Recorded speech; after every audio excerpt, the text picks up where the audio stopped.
சொல்லுக சொல்லை, சொல்லின் மகத்துவம் சொல்லும் கதை.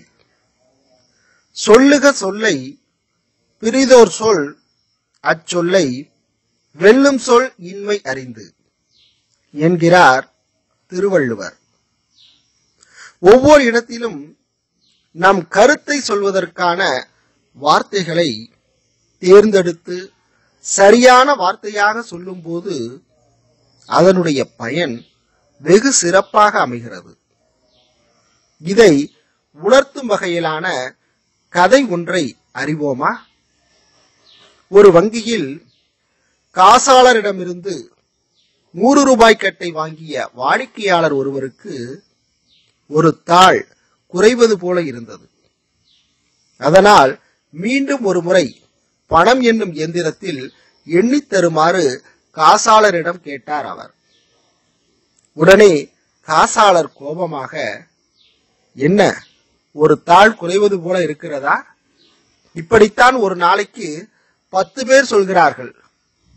நன்றாக எண்ணி பாருங்கள், எண்ணிக்கை சரியாக இருக்கும்.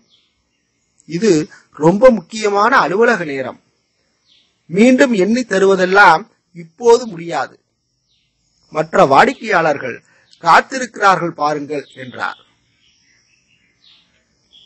உடனே பணத்தை வாங்கியவர், இல்லை ஐயா, ஒரு தாள் கூடுதலாக இருப்பது போல இருக்கிறது என்றார். உடனே பதற்றமான காசாளர் அவரிடமிருந்து பணக்கட்டை வேகமாக வாங்கி இயந்திரத்தில் இருமுறையும் கையால் ஒரு முறையும் எண்ணி பார்த்தார். ஒரு தாள் குறைவாக இருந்தது. அவரிடம் மன்னிப்பு கேட்டுக்கொண்டு பணக்கட்டோடு ஒரு 100 ரூபாய் தாளை அவரிடம் தந்தார். இந்த இடத்தில் அந்த வாடிக்கையாளர் மீண்டும் ஒரு முறை எண்ணி தருமாறு காசாளரிடம் வாக்குவாதத்தில் ஈடுபட்டிருக்கலாம், சண்டை கூட போட்டிருக்கலாம்.